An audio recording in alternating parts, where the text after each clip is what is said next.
Tori Amos, born Myra Ellen Amos, August 22, 1963, is an American singer-songwriter and pianist. She is a classically trained musician with a mezzo-soprano vocal range 8. Having already begun composing instrumental pieces on piano, Amos won a full scholarship to the Peabody Institute at Johns Hopkins University at the age of 5, the youngest person ever to have been admitted. She had to leave at the age of 11 when her scholarship was discontinued for what Rolling Stone described as musical insubordination. 9. Amos was the lead singer of the short-lived 1980s pop group Why Can't Tori Read before achieving her breakthrough as a solo artist in the early 1990s. Her songs focus on a broad range of topics, including sexuality, feminism, politics, and religion. Personal life. Amos married English sound engineer Mark Hawley on February 22, 1998. They have one daughter, Natasha Lorien Hawley, born September 5, 2000. They live in Bude, UK. Amos's mother, Myra Ellen, died on May 11, 2019. Amos appearing at a 2014 talk by Neil Gaiman. Early in her professional career, Amos befriended author Neil Gaiman, who became a fan after she referred to him in the song Tearing Your Hand and also in print interviews. 97-98. Although created before the two met, the character Delirium from Gaiman's The Sandman series is inspired by Amos. Gaiman has stated that they steal shamelessly from each other. She wrote the foreword to his collection Death, The High Cost of Living. He in turn wrote the introduction to comic book Tattoo. Gaiman is godfather to her daughter, and a poem written for her birth, Blueberry Girl, was published as a children's book of the same name in 2009. In 2019, Amos performed the British standard A Nightingale Sang in Berkeley Square over the closing credits of Season 1 of Gaiman's TV series Good Omens, based on the novel of the same name written by Gaiman and Terry Pratchett. Early life and education. Amos is the third child of Mary Ellen, née Copeland, and Edison McKinley Amos. She was born on August 22, 1963 at the Old Catawba Hospital in Newton, North Carolina, during a trip from their Georgetown home in Washington, D.C., and was named Myra Ellen Amos. When she was 2 years old, her family relocated to Baltimore, Maryland, where her father had moved his Methodist ministry from its original base in Washington, D.C. Her older brother and sister took piano lessons, but Tori did not need them. From the time she could reach the piano, she taught herself to play. When she was 2, she could reproduce pieces of music she had only heard once, and, by the age of 3, she was composing her own songs. She has described seeing music as structures of light since early childhood, an experience consistent with chromesthesia. The song appears as light filament once I've cracked it.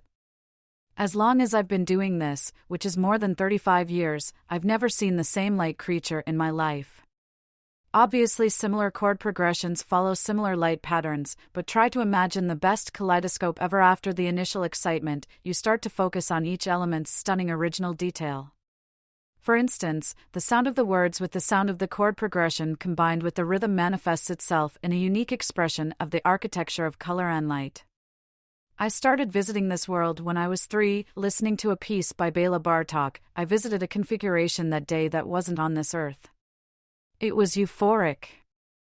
At 5, she became the youngest student ever admitted to the preparatory division of the Peabody Institute. She studied classical piano at Peabody from 1968 to 1974. 18. In 1974, when she was 11, her scholarship was discontinued, and she was asked to leave.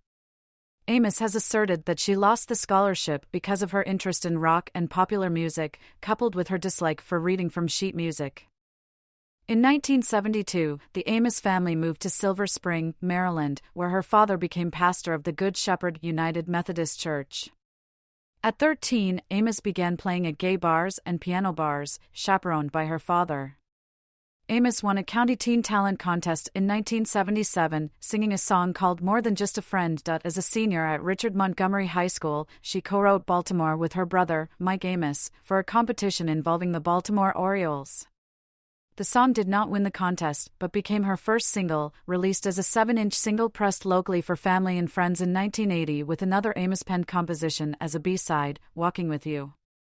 Before this, she had performed under her middle name, Ellen, and was considering the stage name Sammy J at the time, but permanently adopted Tori after a friend's boyfriend told her she looked like a Torrey pine, a tree native to the West Coast.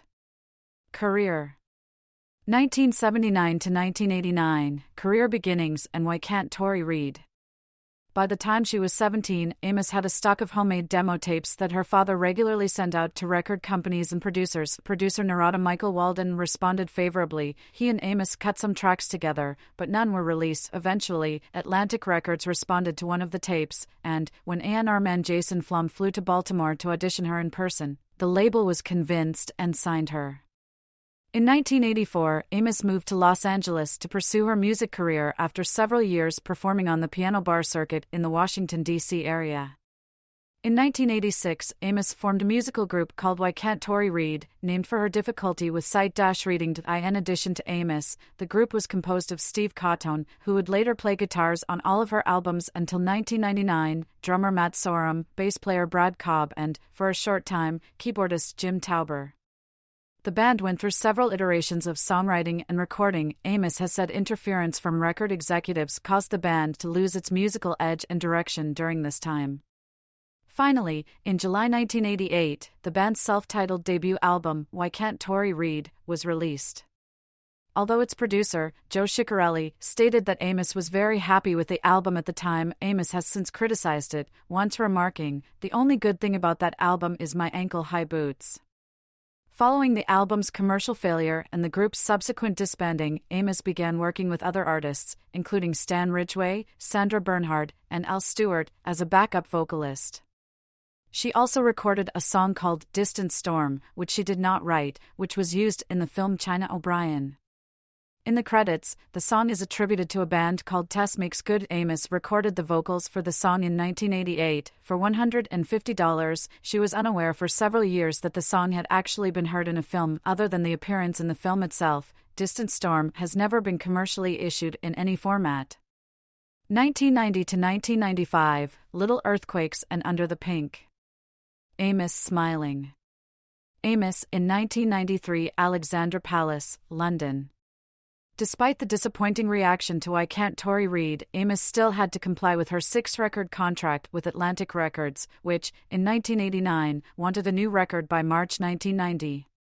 The initial recordings were declined by the label, which Amos felt was because the album had not been properly presented. The album was reworked and expanded under the guidance of Doug Morris and the musical talents of Steve Cotton, Eric Ross, Will McGregor, Carla Nuccio, and Dan Nebenzel, resulting in Little Earthquakes, an album recounting her religious upbringing, sexual awakening, struggle to establish her identity, and sexual assault. This album became her commercial and artistic breakthrough, entering the British charts in January 1992 at number 15.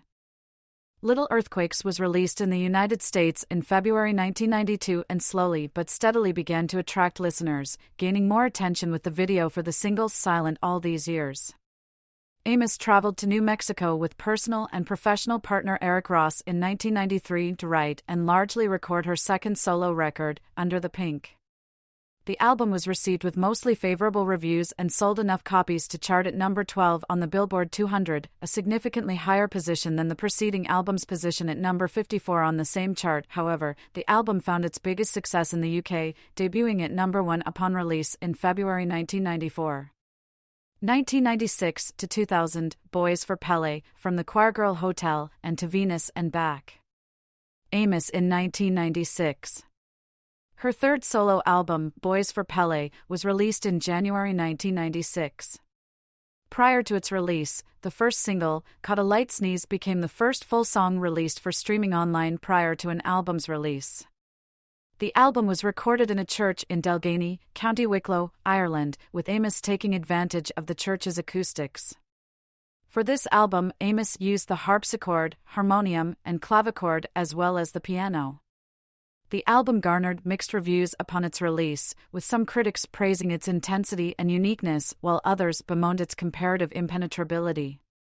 Despite the album's erratic lyrical content and instrumentation, the latter of which kept it away from mainstream audiences, Boys for Pele is Amos' most successful simultaneous transatlantic release, reaching number 2 on the UK Top 40 and number 2 on the Billboard 200 upon its release. Fueled by the desire to have her own recording studio to distance herself from record company executives, Amos had the barn of her home in Cornwall, UK converted into the state-of-the-art recording studio of Martian Engineering Studios. From the Choir Girl Hotel and To Venus and Back, released in May 1998 and September 1999, respectively, differ greatly from previous albums. Amos' trademark acoustic, piano-bass sound is largely replaced with arrangements that include elements of electronica and dance music with vocal washes. The underlying themes of both albums deal with womanhood and Amos' own miscarriages and marriage.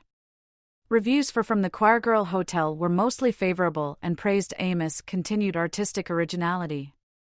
Debut sales for From the Choir Girl Hotel are Amos' best to date, selling 153,000 copies in its first week. To Venus and Back, a 2-disc release of original studio material and live material recorded from the previous world tour, received mostly positive reviews and included the first major label single available for sale as a digital download. 2001 to 2004, Strange Little Girls and Scarlet's Walk. Shortly after giving birth to her daughter, Amos decided to record a cover album, taking songs written by men about women and reversing the gender roles to reflect a woman's perspective, that became Strange Little Girls, released in September 2001.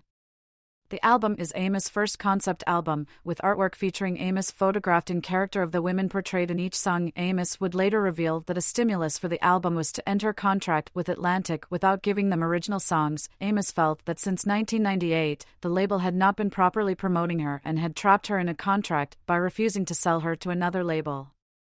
With her Atlantic contract fulfilled after a 15-year stint, Amos signed to Epic in late 2001.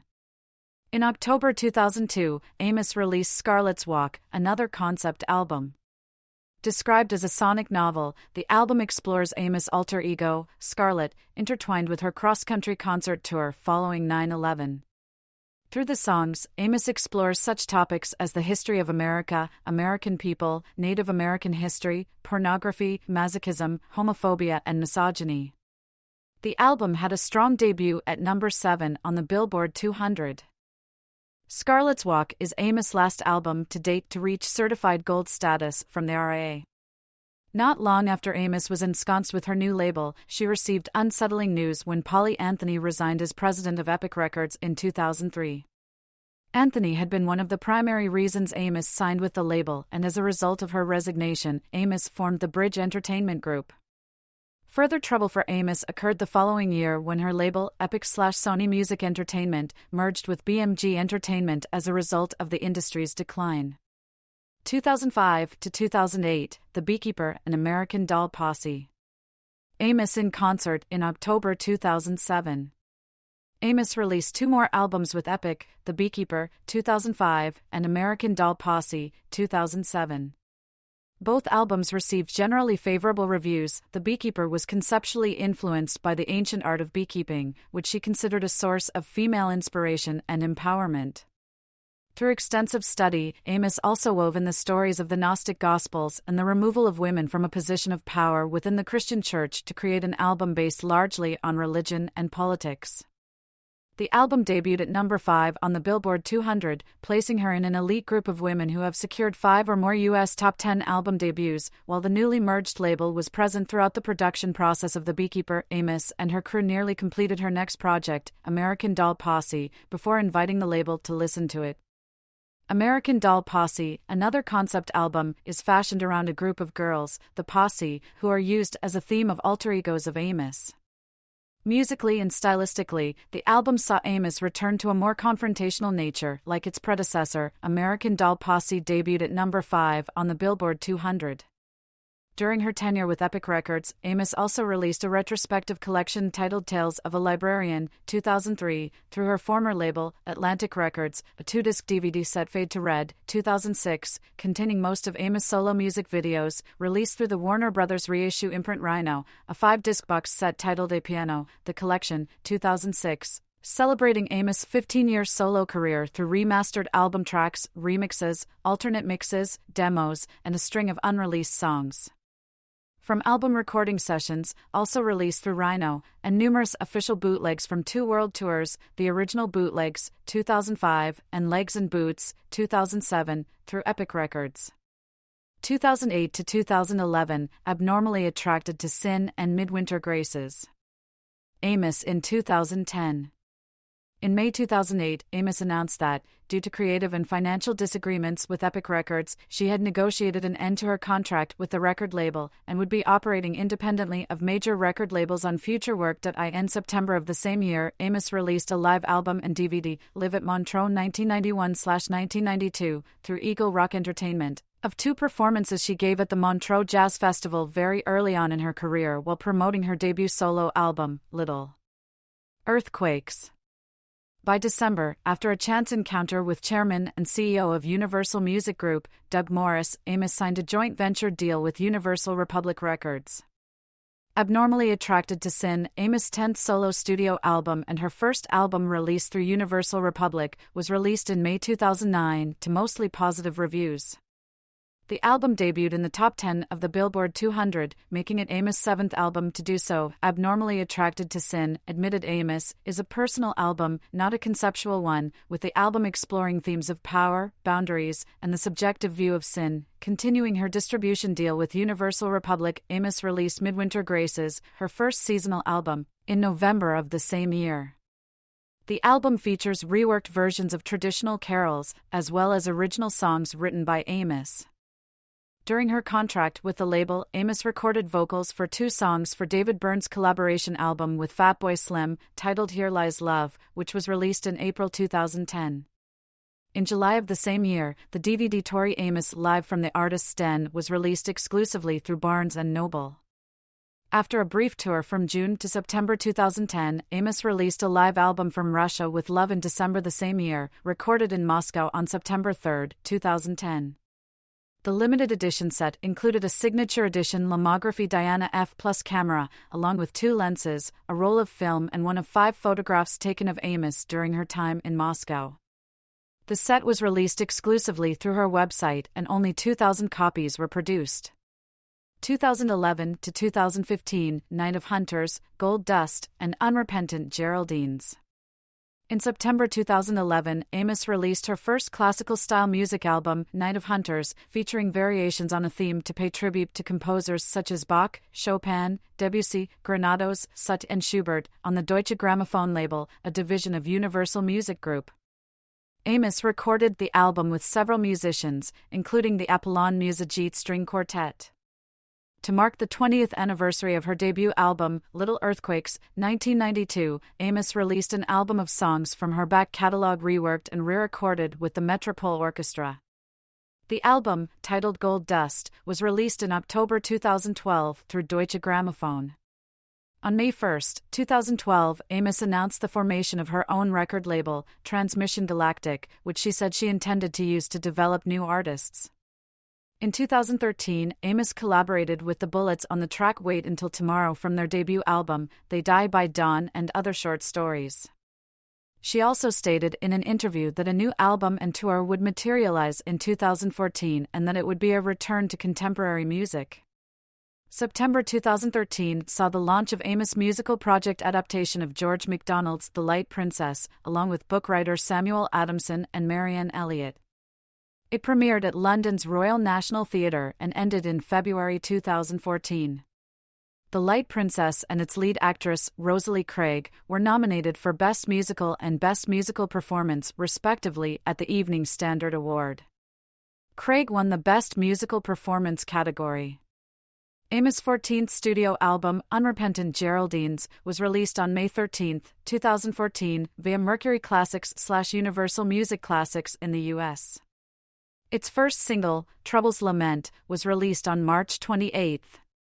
The album was supported by the Unrepentant Geraldines Tour, which began May 5, 2014, in Cork and continued across Europe, Africa, North America, and Australia, ending in Brisbane on November 21, 2014.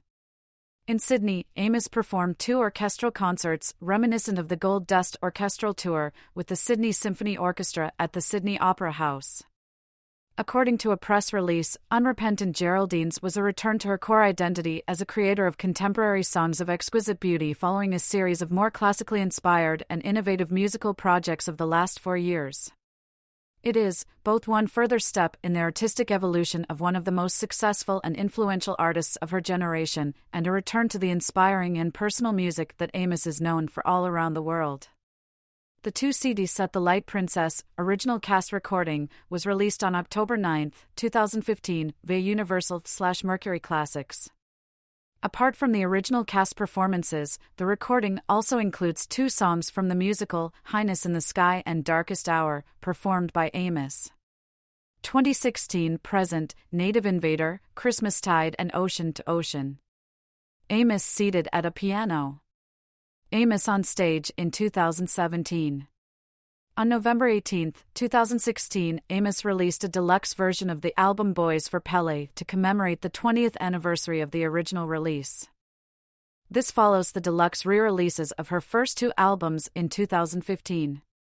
On September 8, 2017, Amos released Native Invader, accompanied by a world tour. During the summer of 2017, Amos launched 3 songs from the album, Cloud Riders, Up the Creek, and Reindeer King, the latter featuring string arrangements by John Philip Chanel.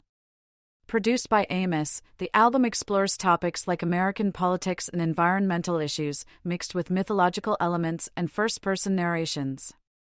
The initial inspiration for the album came from a trip that Amos took to the Great Smoky Mountains, Tennessee, North Carolina, home of her alleged Native American ancestors. However, 2 events deeply influenced the final record. In November 2016, Donald Trump was elected President of the United States of America. 2 months later, in January 2017, Amos' mother, Myra Ellen, had a stroke that left her unable to speak.